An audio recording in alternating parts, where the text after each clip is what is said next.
Hello students, good morning. So अगर आप लोगों ने ये वाली छत्तीसगढ़ वाली सीरीज़ नहीं देखी है तो आप जा करके देख लीजिए। उसके नेक्स्ट क्वेश्चन हम लोग जो जहाँ तक हम लोगों ने डिस्कस किया था फुल डिटेल में, उसके आगे के क्वेश्चन हम लोग आज डिस्कस करेंगे। ओके, सो हम लोगों ने क्वेश्चन नंबर 35 तक डिस्कस कर लिया था। उसके आगे के जो क्वेश्चन है वो हम लोगों को आज डिस्कस करने हैं। तो question number 36, a type of sandstone having less than 10% feldspar and over 25% rock fragment is diamectite, agglutinate, लिथेरेनाइट या गाइटचा। इनमें से कौन सा ऑप्शन से? देखो, जो क्वेश्चन है ना उनको हम आपको एमसीक्यू फॉर्मेट में भेज देते हैं ग्रुप में, दोनों में, व्हाट्सएप टेलीग्राम दोनों में से जिसमें भी आप ज्वाइन होंगे।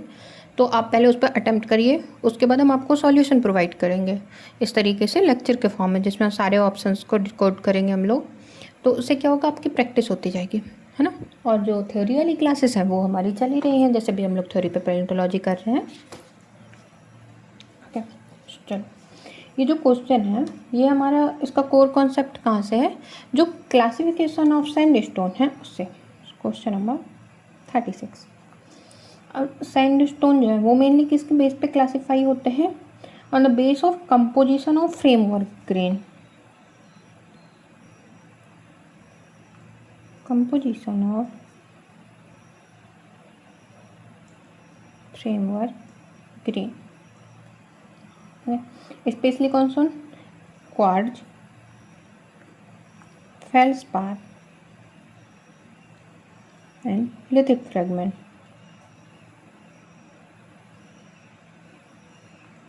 आर लिखा हुआ है, ठीक है। अब इसमें क्वार्ट्ज तो दिया नहीं है हमको, और फेल्सपार दिया है कितना? Less than 10%। एंड जो लिथिक फ्रेगमेंट है, rock fragment and lithic fragment both are same thing. जो लिथिक फ्रेगमेंट है वो कितना है? 25%।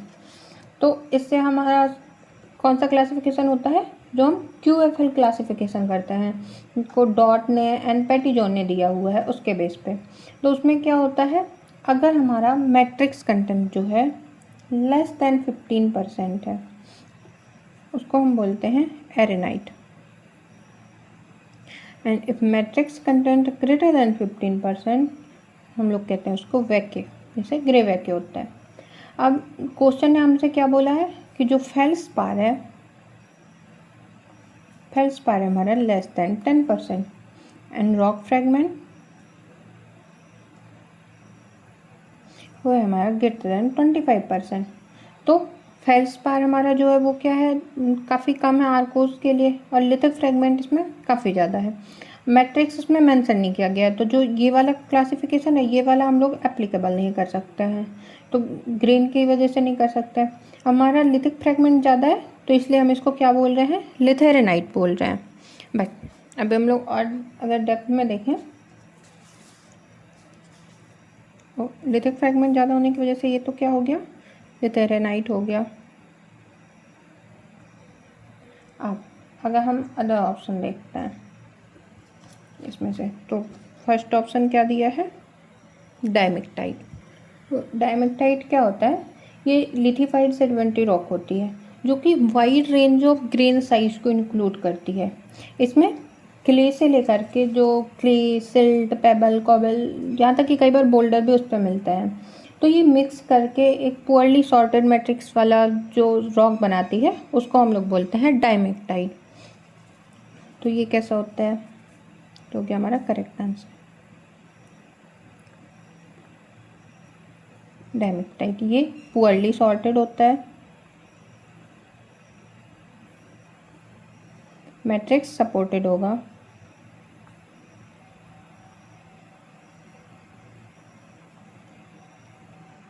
और नॉन जेनेटिक टर्म इसका यूज करते हैं हम, क्योंकि ये जो फॉर्मेशन प्रोसेस है उसको बताता है। इसका फॉर्मेशन किस में होता है? ग्लेशियल डिपोजिशन में, डेब्रिस फ्लो, लैंडस्लाइड, और जो वॉल्केनिक लहार्स होते हैं उनमें, इस तरह की जगहों पे ये फॉर्म होता है। तो ये डायमेक्टाइट कैसी रॉक है? ये इक्विवेलेंट है जो सेडिमेंट मिक्सचर होता है जिसमें सब कुछ ही मिल रहा होता है, मड टू बोल्डर। ओके, सो डायमेक्टाइट आपको क्लियर है। नेक्स्ट, अच्छा, एक और रॉक होती है जिसको हम बोलते हैं क्वार्ट्ज एरेनाइट।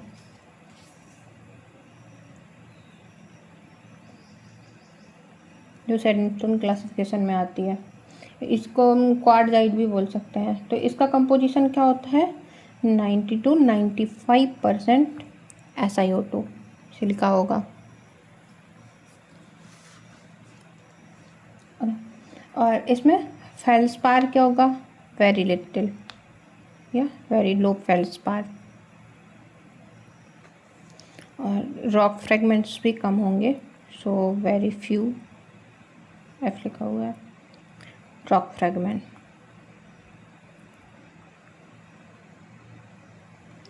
इसके कैरेक्टरिस्टिक क्या होंगे, ये वेरी मैच्योर टाइप का है, very mature type sandstone SST। और जब मैच्योर होता है तो क्या होता है, ट्रांसपोर्टेशन ज़्यादा हुआ होता है, जिसकी वजह से बाकी जो अदर मटेरियल है वो हमारे अलग अलग स्टेज पे छूट जाते हैं। तो इसकी वजह से ये क्या शो करेगा, लॉन्ग ट्रांसपोर्टेशन हिस्ट्री।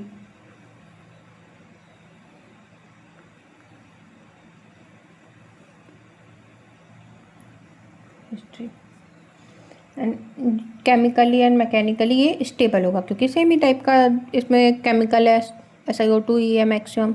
अलग अलग होते तो अलग अलग टाइप के इन्वायरमेंट में वो अलग अलग तरीके का अपना बिहेवियर शो करता, पर इसमें सिर्फ एक ही है, तो ये मोस्ट स्टेबल टाइप का है।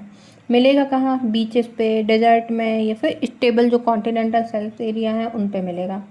सो मैच्योर डेजर्ट सैंड होती है, ये सैंडस्टोन होता है, या फिर जो बीच सैंड है उसमें ये हो गया। नेक्स्ट इस पर एक क्लासिफिकेशन होता है जिस पर आर्कोज होता है, जिसको हम आर्कोज बोलते हैं, डायमेक्टाइट, क्वार्ट्जराइट एंड आर्कोज। ये सब सैंडस्टोन के क्लासिफिकेशन के टर्म्स हैं। ओके, तो आर्कोज का क्या होता है, जो फेल्सपार है, फेल्सपार में इसका कंपोजिशन होता है ग्रेटर देन 25%, और क्वार्ट्ज अबंडेंट में होगा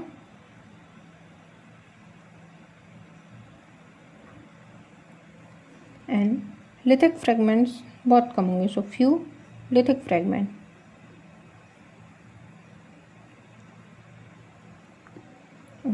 इसका जो सोर्स है वो मोस्टली कौन होता है, सोर्स ग्रेनाइट और नाइट्स।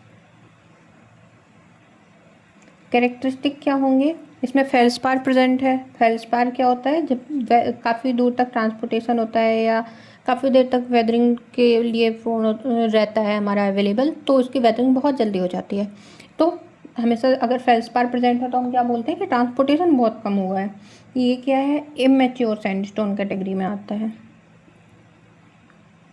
Immature sandstone. डिपॉजिट कहाँ पर होगा, जहाँ इसका सोर्स है उसके पास में होगा, क्योंकि इसका ट्रांसपोर्टेशन कम हुआ है। So deposited close to the source, deposited close to the source.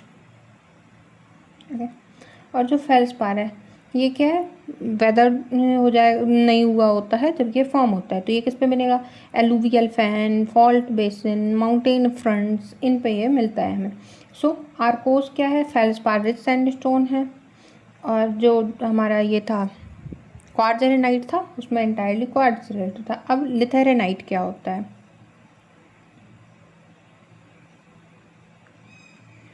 लिथेरेनाइट में जो रॉक फ्रेगमेंट है वो होता है ग्रेटर देन 25%,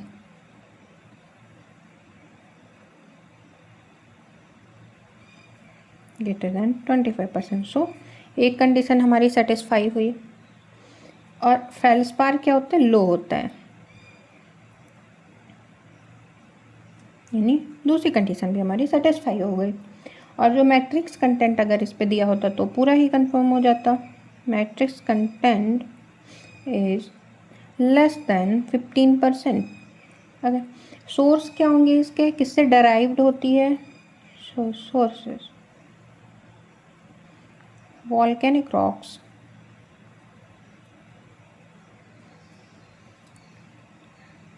मेटामॉर्फिक रॉक्स, और जो सैंडस्टोन है या सॉरी सैंडस्टोन नहीं, सेडिमेंट्री रॉक्स, इन सभी से मिलकर के हमारा बनता है, सभी के सोर्स में ये मिल जाता है हमको। इसके कैरेक्टरिस्टिक क्या होते हैं कि बहुत सारे विजुअल फ्रेगमेंट हमें मिलते हैं ओल्डर रॉक के, ये इसका करेक्टरिस्टिक है। डिपोजिशनल एनवायरनमेंट क्या होगा, active mountain belt, volcanic arc, fold belts, इन सभी पे ये हमें मिलेगा। तो इम्पोर्टेंस क्या है, ये इंडिकेट करता है टेक्टोनिकली एक्टिव रीजन को, indicate tectonically active region. Okay, अब इसकी जो क्वेश्चन है उससे हमारा पूरा करेक्ट हो रहा है ना। फेल्सपार लेस देन 10% है, रॉक फ्रेगमेंट्स ग्रेटर देन 25% है, इसकी वजह से ये हमारा लिथेरेनाइट है। एक और रॉक होती है जिसको हम बोलते हैं greywacke, why greywacke. Greywacke का कंपोजिशन क्या होता है, ये कंटेन करता है quartz plus feldspar plus rock fragment, तीनों ही यहाँ पे मिल रहे हैं। बट जो मैट्रिक्स है या क्ले कंटेंट जो होता है, मैट्रिक्स होता है ग्रेटर देन 15%। तो की फीचर क्या हो गया इसका कि ये अबंडेंट होता है मैट्रिक्स में, not just in rock fragment. Environment क्या होता है इसका, मोस्टली मिलेगा हमें जो टर्बिडिटी करंट्स हैं,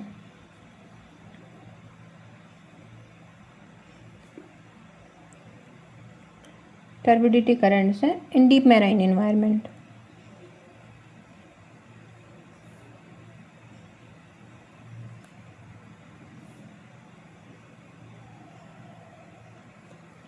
इसके कैरेक्टरिस्टिक क्या होंगे, dark colour, poorly sorted and angular grains, immature sandstone, है ना।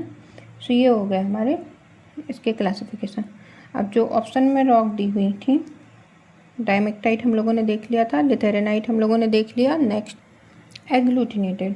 देखो इसमें एक तो ऑप्शन ऐसे दिया है ना कि अगर आपको थोड़ा भी सैंडस्टोन के बारे में पता है तो आप इसको डिकोड कर लोगे, डायमेक्टाइट, एग्लूटिनेटेड और लिथेरोनाइट। सो लिथेरोनाइट हमारा क्या है, पता चल जाएगी सैंडस्टोन से रिलेटेड है, तो आप डिकोड तो बहुत ईजिली कर लोगे। बट इस तरीके से हम लोगों ने इसका पूरा क्लासिफिकेशन देख लिया।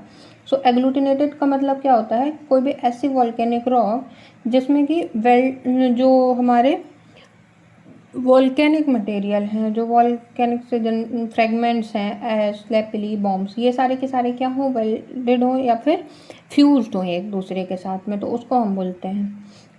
और जो सेडिमेंटोलॉजी है उसमें क्या होता है, कई बार बायोलॉजिकल एक्टिविटीज़ के साथ में जो है उनको मानते हैं। तो सीधे से एग्लूटिनेटेड का मतलब क्या होता है, फ्यूज्ड। ओके, सो एग्लूटिनेट का मतलब हुआ कि पार्टिकल और फ्रेगमेंट एक साथ स्टिक करके कोई रॉक मास को जनरेट कर रहे हैं, ऐसी रॉक्स को हम बोलते हैं एग्लूटिनेट। नेक्स्ट है, इसको लिख लेते हैं हम लोग एग्लूटिनेटेड को पहले, तो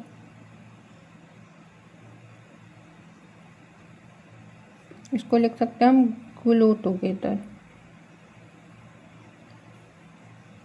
नेक्स्ट है हमारा गाइडजा। गाइडजा क्या होती है, soft dark colour organic rich fresh water sediment को हम बोलते हैं, इसको एडजा बुलाते हैं। आई थिंक गाइडजा नहीं बुलाते, बट स्पेलिंग याद रखने के लिए हमने किया हुआ था। सो ये कैसी होती है, soft dark organic rich fresh water sediment. ये एक्यूमुलेट कहाँ पर होती है, जो बॉटम ऑफ लेक या फिर पॉन्ड या फिर जो मार्सेस हैं जिनमें बहुत ही लो एनर्जी कंडीशन है उस पर। सो एनवायरनमेंट कैसा होगा, fresh water, lake, pond, bog या फिर मार्सेस होंगे। डार्क कलर होगा, सॉफ्ट मडी टेक्सचर होगा इसका, पार्सली डिकम्पोज प्लांट मटेरियल भी मिल सकते हैं, algae, plankton, fine clay, organic matter, ये सारा कुछ मिल जाएगा, है ना। एनॉक्सिक कंडीशंस में डेवलप होगा क्योंकि ये बॉटम वाटर में डेवलप होती है। सो आई होप जो हमारा क्वेश्चन नंबर 36 है ये आपको बहुत अच्छे से समझ आ गया होगा। हम लोग नेक्स्ट क्वेश्चन पर मूव करते हैं। तो एक क्वेश्चन से हम लोग इतना सारा चीज़ें पढ़ लेते हैं। सो ये मत समझा करो कि सिर्फ 5 ही क्वेश्चन डिस्कस कर रहे हैं। उन 5 क्वेश्चन में हम लोग कितने सारे क्वेश्चन बना सकते हैं, आप इसी पेज से 10 क्वेश्चन बन सकते हैं ना। सो ट्राई किया करो कि पूरा का पूरा आप वीडियो लेक्चर देखो, है ना। 37 गॉजन और cap rock are good indicator of. जो गॉजन होता है वो किसका इंडिकेटर होता है, placer deposit, residual deposit, hydrothermal deposit और सेकेंडरी सल्फाइड डिपॉजिट। सो जो हमारा गॉजन है वो किसके लिए होता है, अब सबसे पहले तो ये होगा कि गॉसियन क्या है ना। सो कोर कॉन्सेप्ट पहले हम समझते हैं इसके लिए, बट उसके पहले ना एक कैच है। देखो बहुत सारी जो टेक्स्ट बुक है, टेक्स्ट बुक में क्या होता है कि गॉसियन जो है वो इंडिकेट करता है हाइड्रोथर्मल सल्फाइड और डिपॉजिट को, बट बहुत सारे ऐसे एग्जाम है जिनमें उन्होंने जो सेकेंडरी सल्फाइड डिपॉजिट्स हैं उनको माना है सही आंसर। जो ये क्वेश्चन पेपर है माइनिंग इंस्पेक्टर 2022 वाला, माइनिंग ऑफिसर है सॉरी, इसमें भी उन लोगों ने जो सेकेंडरी सल्फाइड डिपॉजिट है उसको करेक्ट आंसर माना है। तो हम लोग उसी तरीके से इसका इंटरप्रिटेशन करते हैं, पर सबसे पहले हम समझते हैं कि ये क्या है, किस तरीके से वर्क करता है। सो गॉसियन क्या है, जो कैप रॉक होती है उसको, तो हम लोग दोनों को ही समझते हैं, कैप रॉक को और जो हमारा सेकेंडरी सल्फाइड डिपॉजिट है। तो सबसे पहले हम क्या देखें, जो सल्फाइड बॉडी है वो जब एक्सपोज होती है वेदरिंग के लिए तो वो किस तरीके से होता है। तो इमेजिन करके चलेंगे हम, जैसे कोई भी सल्फाइड और डिपॉजिट है, पाइराइट, चैल्कोपाइराइट, गैलेना, कुछ भी मान सकते हैं जो कि अंडरग्राउंड बरी है। तो सबसे पहले स्टेज 1 क्या होगी इस पर, स्टेज 1 सबसे पहले सरफेस के पास में क्या होता है, ऑक्सीडेशन जोन।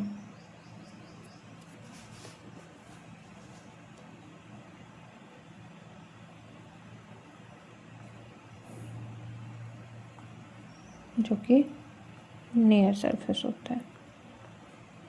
ओके, तो इसमें क्या होता है, जो रेन वाटर है और ऑक्सीजन है वो दोनों ही इंटर कर सकते हैं इस पर, और सल्फाइड मिनरल जो है वो ऑक्सीडाइज होते हैं इस पर।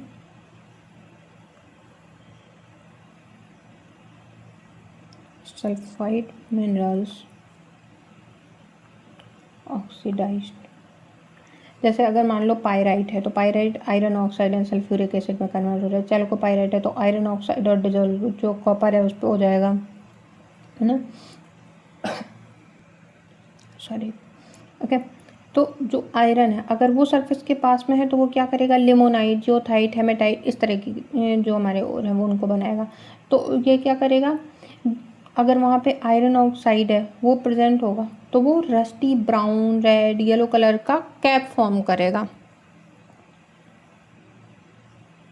आयरन ऑक्साइड या कोई भी सल्फाइड डिपॉजिट है उससे हो जाता है। सो ये क्या करेगा, rusty brown, red, yellow capping generate करेगा, जिसको हम क्या बोलते हैं, गॉसियन।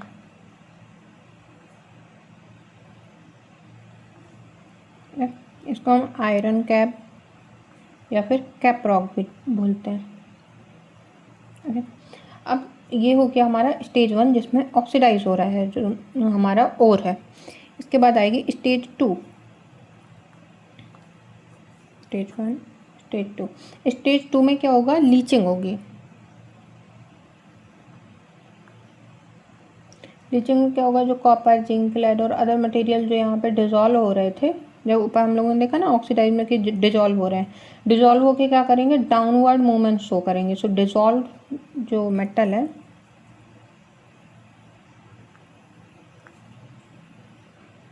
metal move downward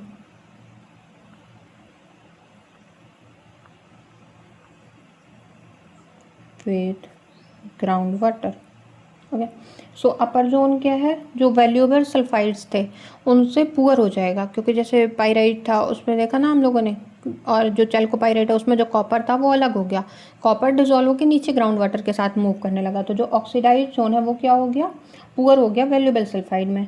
और ये जो जोन है इसमें लीचिंग होती है, इसलिए इसको बोला हम लोगों ने लीच्ड जोन। अब आती है स्टेज 3। स्टेज 3 में क्या होता है, जो सेकेंडरी इनरिचमेंट है, और इसे सेकेंडरी को हम बोलते हैं सुपरजीन।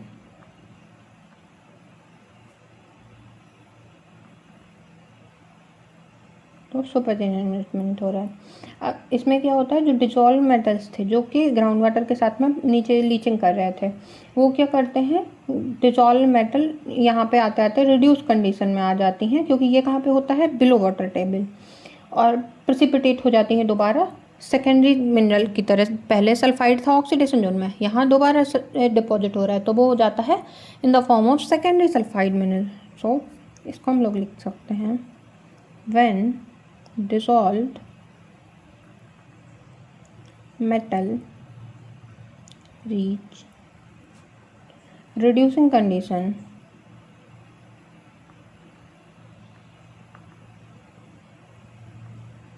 below the water table,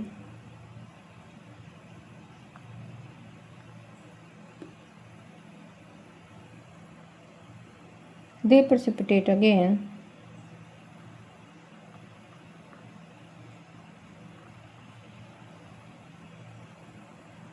as secondary sulfide mineral.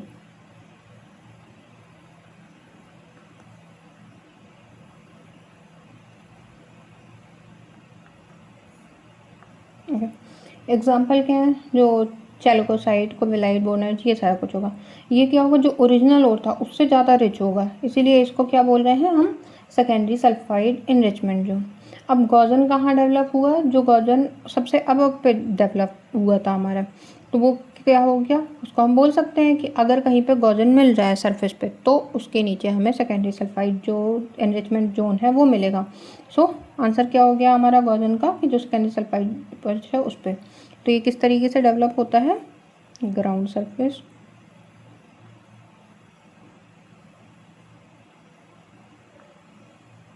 फिर गॉजन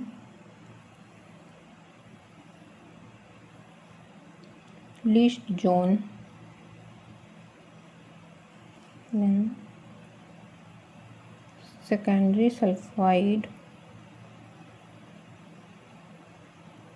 enrichment zone then जो और बॉडी है यहाँ पे।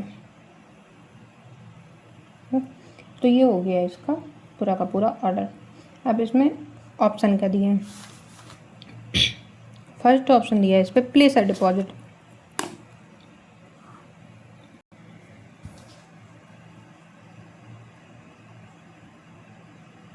प्लेसर डिपॉजिट, अब प्लेसर डिपॉजिट क्या होता है, ये किसकी वजह से फॉर्म होता है, फॉर्म होता है due to mechanical concentration.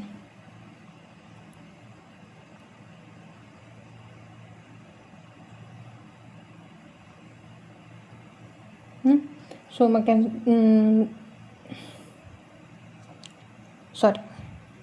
Mechanical concentration की वजह से। मैकेनिकल कंसंट्रेशन किसका होगा, हैवी मिनरल का।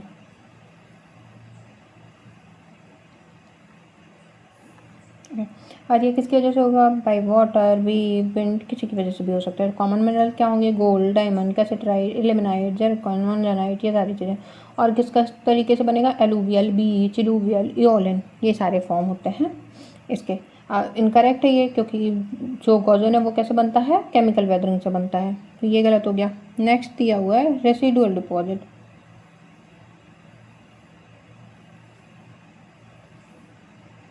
रेसिडुअल था ना, या तो रेसिडुअल डिपॉजिट। रेसिडुअल डिपॉजिट कैसे बनता है, ये इन सिटू फॉर्म होता है after the intense weathering. So form in Situ, इन सिटू मतलब उसी प्लेस पे,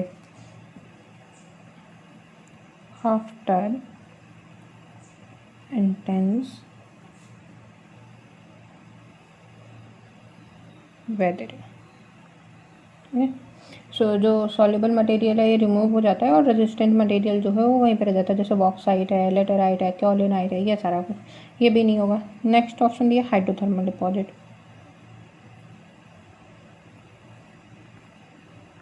हाइड्रोथर्मल डिपॉजिट हो गया। हाइड्रोथर्मल डिपॉजिट में क्या है, इसमें और मटेरियल है वो डिपॉजिट होता है from hot metal rich fluid, metal rich fluid. So इसमें typical mineral chalcopyrite, galena, sulphide, pyrite, ये सारा कुछ होता है। अब कुछ बुक्स हैं तो वो इसको भी मेंशन करती हैं, हाइड्रोथर्मल सल्फाइड डिपॉजिट को भी करती हैं, क्योंकि जो क्वेश्चन है वो एक्सप्लोरेशन गाइड की तरह हाइड्रोथर्मल और बॉडी के लिए भी करता है। तो साइंटिफिकली ये करेक्ट है, बट क्वेश्चन पेपर के लिए करेक्ट नहीं है, है ना।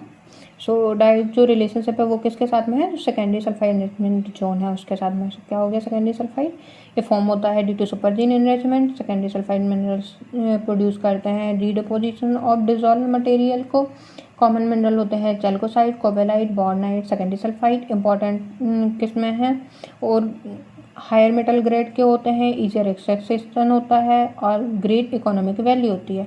गॉर्जन किस में फॉर्म होती है, about the enrichment sulphide zone, जो कि मोस्ट इंपॉर्टेंट सरफेस इंडिकेटर है for the mineral exploration. Okay, so I hope ये क्वेश्चन अभी आपको क्लियर होगा, है ना। एक और चीज़ होती है, जैसे जो सुपर एनरिचमेंट जोन है उस पर कुछ कुछ टर्मिनोलॉजी होती है। जैसे गॉर्जन तो हम लोगों ने देख लिया कि जो रस्टी आयरन है, आयरन रिच वेदर्ड कैप है उसको बोलते हैं। तो कैप रॉक भी टर्म होता है इसी के लिए, जो आयरन रिच वेदर्ड सरफेस है। सुपर एनरिचमेंट क्या हो गया, जो एनरिचमेंट कॉज हुआ ड्यू टू वेदरिंग और डाउनवर्ड मूवमेंट्स ऑफ वाटर, ये भी हम लोगों ने देख लिया। एक होता है हाइपोजीन और हाइपोजीन मतलब जो प्राइमरी ओर है वो डायरेक्टली डिपॉजिट हो रहा हो फ्रॉम द हाइड्रोथर्मल फ्लूइड, और सुपरजीन का मतलब क्या होता है, secondary ore form by weathering और रीडिपोजिशन। ओके, तो जो हाइपोजीन एंड सुपरजीन के बीच में डिफरेंस है उसको आप याद रखिएगा, या फिर चलो सुपरजीन तो लिखा ही दिया है ऊपर, हाइपोजीन लिखा देते हैं। हाइपोजीन, हाइपोजीन क्या होता है, प्राइमरी ओर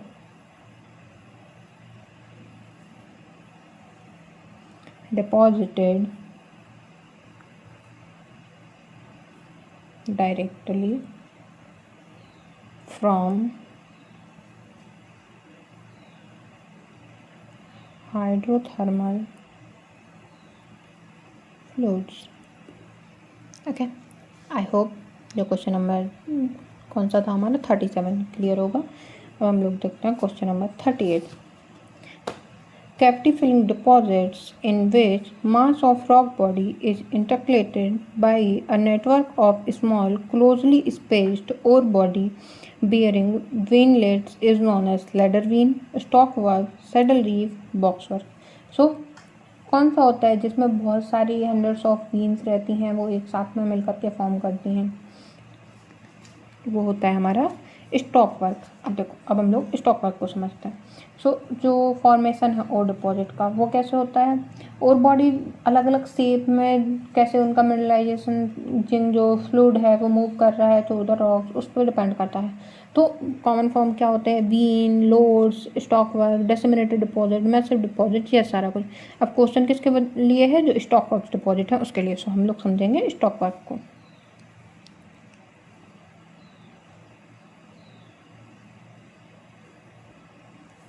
स्टॉक वर्क क्या है, नेटवर्क होता है, network of numerous thin interconnected ore bearing beans.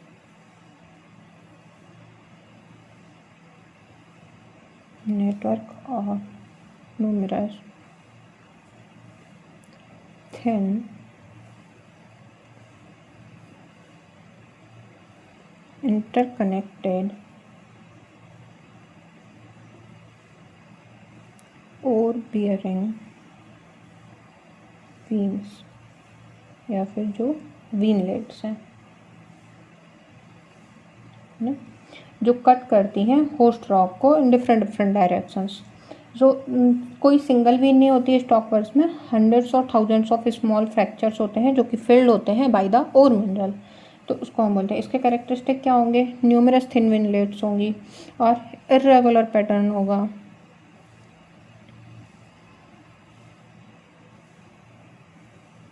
इसके अलावा क्लोजली स्पेस्ड फ्रैक्चर होंगे।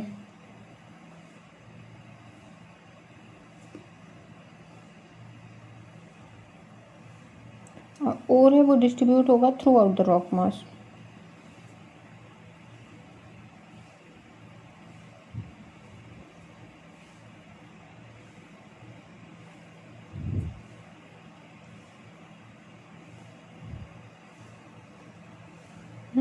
और टनेज कैसा होगा, लार्ज टनेज होगा, बट जो ग्रेड है वो लो ग्रेड होगा। ग्रेड लो क्यों होगी, क्योंकि देखो वीन्स तो हैं और बेरिंग, बट जो मटेरियल है वो भी तो हमें पूरा का पूरा ही निकालना पड़ रहा है ना, क्योंकि उसमें पूरे को कंडेंस कर रहा है। और ये फॉर्म कैसे होते हैं, जो हार्ड हाइड्रोथर्मल फ्लूइड होता है वो जो राइज करता है थ्रू क्रस्ट, उसके बाद में हाई प्रेशर से जो फ्रैक्चर और सराउंडिंग रॉक है वो डेवलप हो रखे होते हैं, तो मिनरल रिच फ्लूइड जो होता है वो इंटर कर जाता है दीज फ्रैक्चर। तो क्वार्ट्ज या फिर जो और मिनरल है वो प्रेसिपिटेट हो जाते हैं इन फ्रैक्चर्स में और रिपीट करते हैं, होता रहता है इसी तरीके से। और जो फ्रैक्चर है वो क्या करता है, dense network of inlets form कर लेता है। अगर इसकी प्रोसेस लिखनी हो तो लिख भी देते हैं, चलो। Hot hydrothermal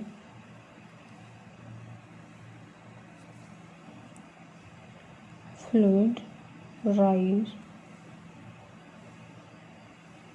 through the crust. Then high pressure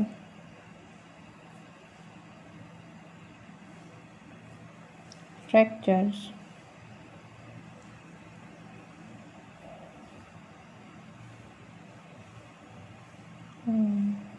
develop, पहले से ही डेवलप हो रखे होंगे ऑन सराउंडिंग रॉक। यही क्या होती है हमारी, होस्ट रॉक भी होती है। मिनरल रिच जो फ्लूइड आ रहा था ऊपर की तरफ वो इन पे अंदर चला जाएगा। So mineral rich fluid enter these fractures।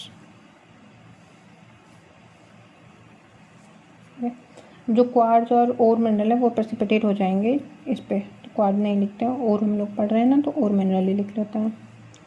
और मिनरल्स जो है वो इस पे प्रेसिपिटेट कर जाएंगे।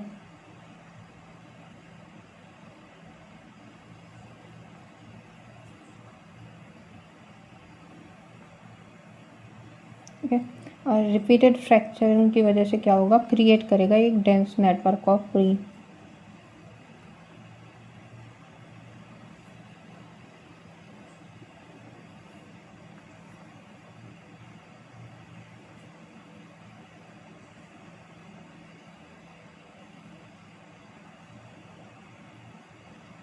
फिर वीनलेट्स लिख सकते हैं। ओके, तो जो वर्ल्ड का लार्जेस्ट परफायरी डिपॉजिट है जो हमारा बिंगम कैनियन यूएसए में है, ओके, तो वो भी हमारा इसी तरीके से बना हुआ है। अब अदर ऑप्शंस को देखें हम। सो फर्स्ट ऑप्शन क्या है, लेडर वीन्स। लेडर वीन कैसी होती है, ये एक लेडर की तरह दिखती है, तो दो पैरेलल वीन होंगी और कुछ छोटी छोटी ऐसे क्रॉस वीन्स होंगी। तो जो सीढ़ी होती है ना, जो रूरल एरियाज हैं, तो बुंदेलखंड में इसको जो लेडर होती है उसको अगर लैंग्वेज देखें तो कुछ बोलते हैं, नसैनी बोला जाता है अपने यहाँ पे। ओके, जो बुंदेलखंड का रीजन है उस पर मोस्टली जो एमपी यूपी वाला रीजन है। तो लेडर आपने देखा होगा पहले होती थी, अब तो लोहे की आती हैं, बट जो रूरल एरिया है उन पर बांस से बनाई जाती हैं। तो कुछ उसी तरीके से होता है कि इस तरीके से है और उस पर बीच में हॉरिजॉन्टली इनरिचमेंट हो रखा होता है, तो इसकी अपीयरेंस की वजह से इसको नाम दिया गया है।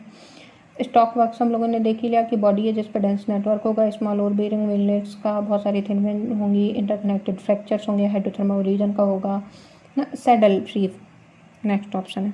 सो सैडल रीफ क्या होता है, ये भी क्वार्ट्ज वीन होती हैं जो क्रस्ट फोल्डेड लेयर होती है कोई भी रॉक की, उसका जो क्रस्ट है उस पर डिपॉजिट हो जाती हैं, तो लेडर की तरह से फॉर्म करती हैं, है ना।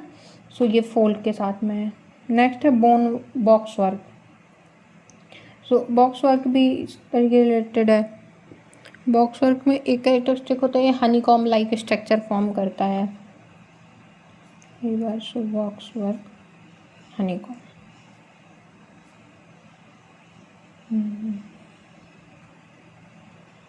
हनीकॉम लाइक स्ट्रक्चर को फॉर्म करेगा।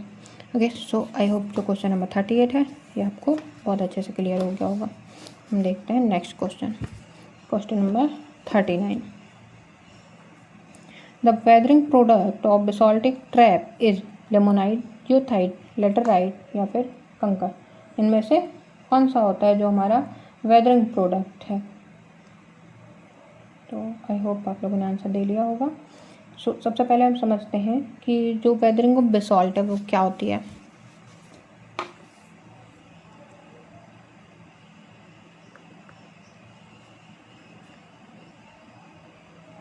बेसाल्ट की वेदरिंग की जो प्रोसेस है उसको हम बोलते हैं लेटराइटाइजेशन।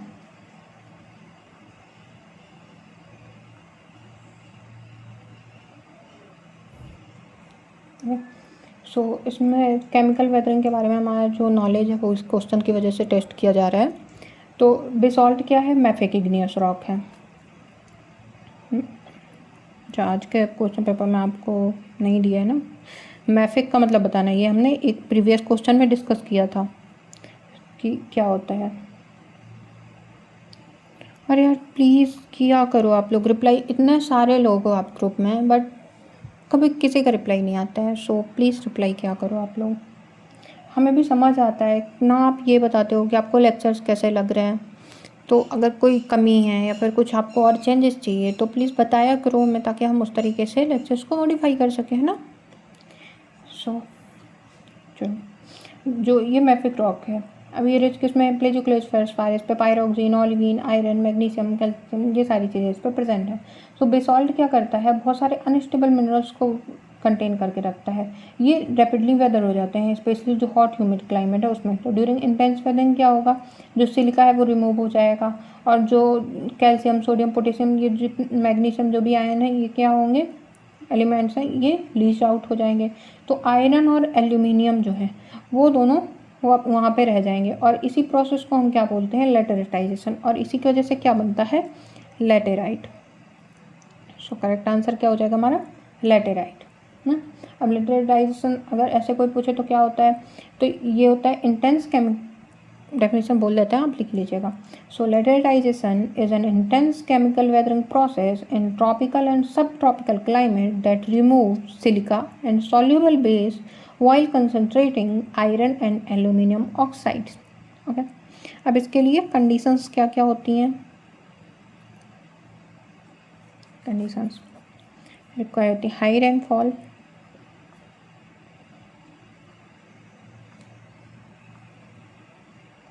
High temperature, good drainage,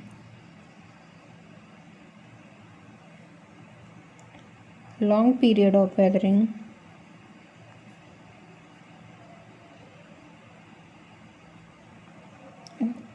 characteristic क्या हो? तो ये हो गया। अब कैरेक्टरिस्टिक क्या है हमारे जो लेटेराइट है उसके? Red to reddish brown colour का होगा, रिच होगा आयरन और एल्यूमिनियम में, पोरस और सॉफ्ट होगा, जो फ्रेशली कट किया जाएगा, हार्ड कहाँ पर होगा? जो एक्सपोज्ड एरिया है एयर के लिए उस पर, पुअर होगा सिलिका कंटेंट में। सो ये हो गया हमारे लेटेराइट के। इकोनॉमिक इंपॉर्टेंस क्या है? बिल्डिंग स्टोन की तरह ही होता है। पेरेंट मटेरियल एक बॉक्साइड फॉर्म करता है जो कि हमारा एल्यूमिनियम का ओर है। अदर ऑप्शन क्या दिए हुए थे इस पर हमें? लेमोनाइट। लेमोनाइट क्या है? कोई भी सिंगल मिनरल नहीं है, ये मिक्सचर होता है हाइड्रेटेड आयरन ऑक्साइड का। Limonite mixture of hydrated iron oxides. Okay, so form कब होता है? ड्यूरिंग ऑक्सीडेशन, और जो ऑफ आयरन बेरिंग जो मटेरियल है, मिनरल है, उनका गॉसन वेदर जोन है जो वहाँ पे होगा, यूज होता है लो ग्रेड आयरन और के तरीके से, इंडिकेटर होता है वेदरिंग के लिए। नेक्स्ट है जियोथाइट। जियोथाइट क्या होता है? जियोथाइट का फॉर्मूला पूछा गया था एक बार, है ना, तब हम लोगों ने जियोथाइट डिस्कस किया था। जियोथाइट क्या है? FeOOH, ये फार्मूला पूछा गया था। सो ये वेल डिफाइंड जो आयरन हाइड्रोक्साइड ऑक्सीहाइड्रोक्साइड जो मिनरल है वो है yellow to brown dark colour का होता है, कॉमन होता है इन वेदर्ड आयरन डिपॉजिट में फॉर्म होता है जो ऑक्सीडेशन ऑफ आयरन मिनरल्स। तो ये भी हो गया लेटराइट। और जो लेटराइट हम लोगों ने देख लिया, करेक्ट आंसर है हमारा। नेक्स्ट कंकड़। कंकड़ क्या होता है? जो कैल्केरियस मटेरियल के कंक्रीशन होते हैं उनको हम बोल देते हैं। तो मोस्टली इसका कंपोजिशन पूछ सकते हैं, तो क्या होता है? Calcium carbonate. कैल्शियम कार्बोनेट के जो प्रेसिपिटेट्स हैं, हार्ड नोड्यूल्स हैं कि सॉइल में रह जाते हैं, उनको हम लोग बोलते हैं कंकड़। तो आई होप जो क्वेश्चन नंबर 39 है ये भी हमारा आपको क्लियर होगा। अब question number 40, the most important among placer deposit is beach, alluvial, eolian. So placer deposit आप लोग समझ चुके हो, तो आई होप प्लेसर डिपॉजिट फिर से बताने की कोई नीड नहीं है यहाँ पे। देखो ये क्वेश्चन ना थोड़ा सा कैच वाला है हमारा। प्लेसर डिपॉजिट क्या होता है? प्लेसर डिपॉजिट होता है जिसमें कंसंट्रेशन करते हैं हम लोग हैवी, जो मिनरल्स हैवी मटेरियल्स हैं हमारा, वो मैकेनिकली सेपरेट होते हैं rather than chemical separation. So gold, platinum, cassiterite, diamond, ilmenite, rutile, zircon, monazite, जितने भी हैवी मिनरल्स हैं वो सारे के सारे फॉर्म होते हैं इस प्रोसेस के थ्रू, है ना। और लाइटर मटेरियल क्या होता है, वो वाटर या भी विंड जो भी है उनकी वजह से कैरी आउट हो जाते हैं।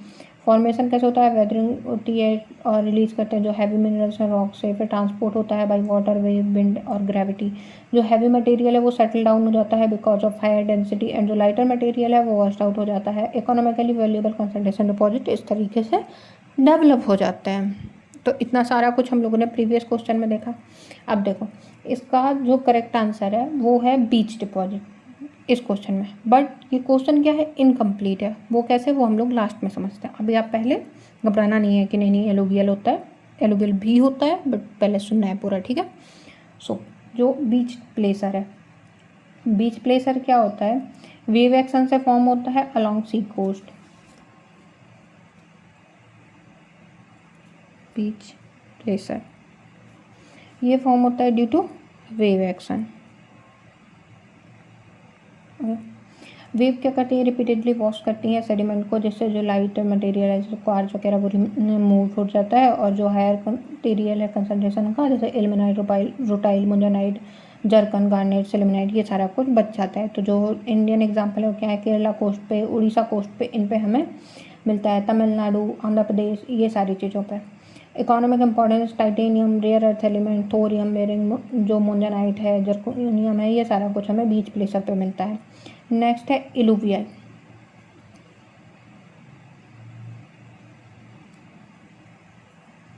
तो ये क्या होता है, फॉर्म होता है at near the source rock. Okay, तो यहाँ पे बहुत ही कम ट्रांसपोर्टेशन होता है क्योंकि सोर्स रॉक के पास में है। तो मिनरल जो हैवी मिनरल्स हैं वो वेदरिंग के बाद में वहीं पे रह जाते हैं। जैसे गोल्ड पार्टिकल है वो एक्यूमुलेट हो जाता है जस्ट बिलो डाउन स्लोप। तो इस तरीके से ये फॉर्म होता है। अब है एलुवियल प्रोसेस या एलुवियल जो प्लेसर है। मैक्सिमम आप लोगों ने एलुवियल प्लेसर पे ही टिक किया हुआ था। सो एलुवियल प्लेसर क्या है, फॉर्म होता है जो रिवर या फिर स्ट्रीम है उनकी वजह से फॉर्म होता है।